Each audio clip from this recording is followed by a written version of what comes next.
The last train of the night screeched through the wet tunnels beneath New York. Ethan sat alone, the flickering lights casting tired shadows on his worn-out face.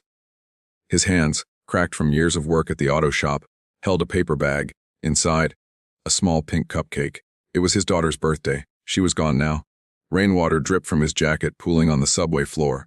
The silence between stations was thick, almost alive. He used to believe in small miracles. Now, he just rode the train after long shifts, pretending he was going somewhere. When the train jolted and a cry echoed down the car, he looked up. A young woman staggered in, clutching her stomach, gasping in pain. Her knees buckled. Ethan didn't know it yet, but that night, the man who had lost everything would help bring a new life into the world. Ethan lived a quiet, invisible life. His small apartment overlooked a cracked courtyard, filled with rusted bikes and old mailboxes. Every morning, he packed a lunch for no one. Out of habit, a sandwich cut neatly in half, like he used to make for Lily, his 8-year-old daughter. She had died 2 years ago, a car accident on a rainy morning. His ex-wife, broken by grief, had moved away to California. Since then, Ethan filled his silence with work fixing cars, replacing parts, mending what could be saved. At night, he took the subway staring at reflections in the window. Sometimes, he saw Lily's face, bright eyes, missing front tooth, waving at him from the glass. He'd smile back even though he knew it wasn't real. He didn't drink. He didn't date. He didn't dream. He just survived. One night, as rain lashed against the station walls, Ethan bought a cupcake from a corner bakery. "Happy birthday, Lily," he whispered, lighting a candle in his mind. He took the subway, as always, to nowhere, but fate was waiting for him on that train, in the form of a stranger who would scream for help in the dark, changing his life forever. The doors hissed open at 10:47 p.m. A young woman stumbled inside, drenched, shivering, and clutching her belly. She was pregnant, heavily. Her hair was soaked, mascara running down her pale cheeks. "Please," she whispered, gripping the metal pole. Somebody. There was no one else in the car? Just Ethan. He rushed forward, catching her before she collapsed onto the dirty floor. Hey, it's okay," he said, lowering her gently to the seat. "What's wrong? Are you?" Her scream answered his question. She was in labor. "Call an ambulance," she gasped. Ethan looked at his phone, no signal underground. He pressed buttons frantically. Nothing. The train rattled forward through the black tunnel. "All right," he said, voice shaking but steady. "We'll do this together. Just breathe." I can't do this alone," she cried. "You're not alone," he said softly. Minutes stretched like hours. The fluorescent lights flickered as contractions hit her in waves. Ethan took off his jacket, placed it beneath her, and used his trembling hands to follow every instinct he had. Protect, comfort, guide. "You're doing great," he said, voice cracking. "You're so strong. Just one more push." A final scream. Then silence. Then, the sound that broke the emptiness of the tunnels, a baby's cry. Ethan's eyes filled with tears as he held the newborn for a second, wrapped in his shirt. "Welcome to the world, little one," he whispered, before handing the baby to her mother. The woman sobbed with relief, whispering thank you over and over. As the train screeched to a stop and medics rushed in, Ethan sat back, covered in blood and tears, unaware that the woman he just saved would soon turn his world inside out. The next morning, Ethan returned to work, trying to shake off the surreal night. But he couldn't forget her. The woman on the train, her trembling hands, the way she clutched her baby with awe. 2 days later, his shop phone rang. His strep, Cole, a soft voice said, "This is Mia, the woman from the subway." He froze. "You're okay? We're fine. I wanted to see you, to thank you properly." They met at a small cafe near the hospital. She looked different now, rested, glowing, her baby asleep in a blanket beside her. Ethan couldn't stop staring at the child, remembering how fragile he'd been in his hands. "You saved our lives," she said, tears welling up. "If you hadn't been there." Ethan shook his head. "Anyone would have done the same." "No," she said firmly. "Not anyone." They began meeting occasionally. She'd stop by his garage with coffee, or he'd visit the hospital to check in.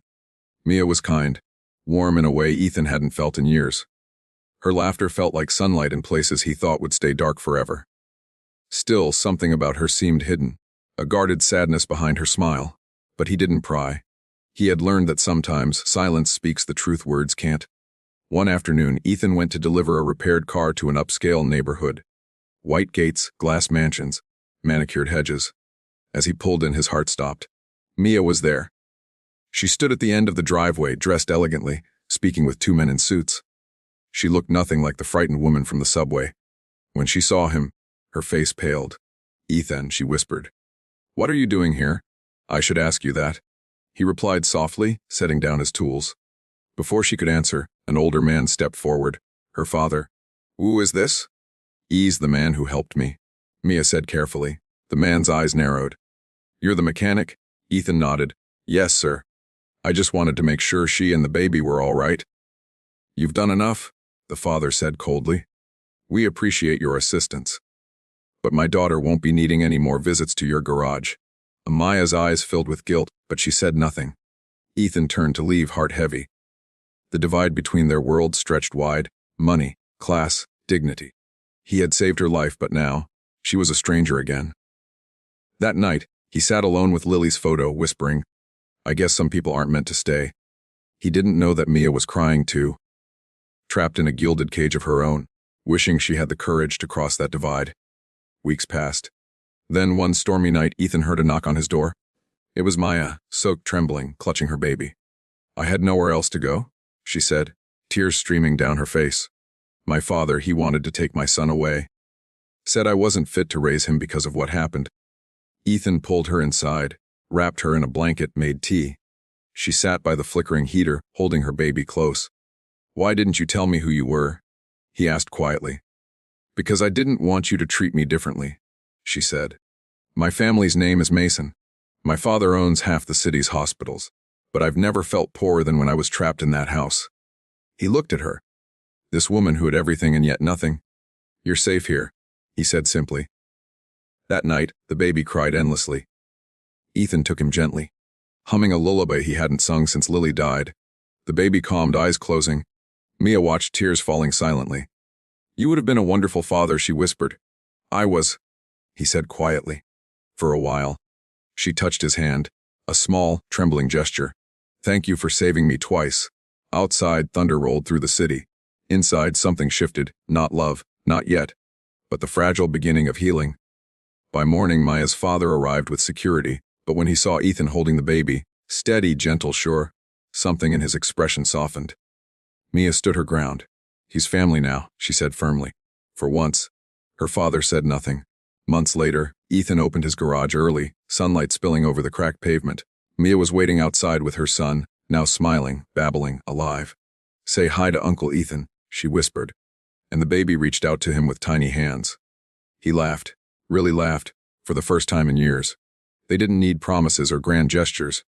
Sometimes two broken lives fit together like pieces of the same story. Not perfect, but enough. Ethan visited them often, fixing toys instead of engines, teaching the boy how to hold a wrench. Mia worked at a free clinic, using her wealth to heal others instead of hiding behind it. And every year, on Lily's birthday, they took the subway together, lighting a small candle as the train moved through the tunnels where it all began. Some people enter your life by chance. Others arrive by destiny. Mia was both.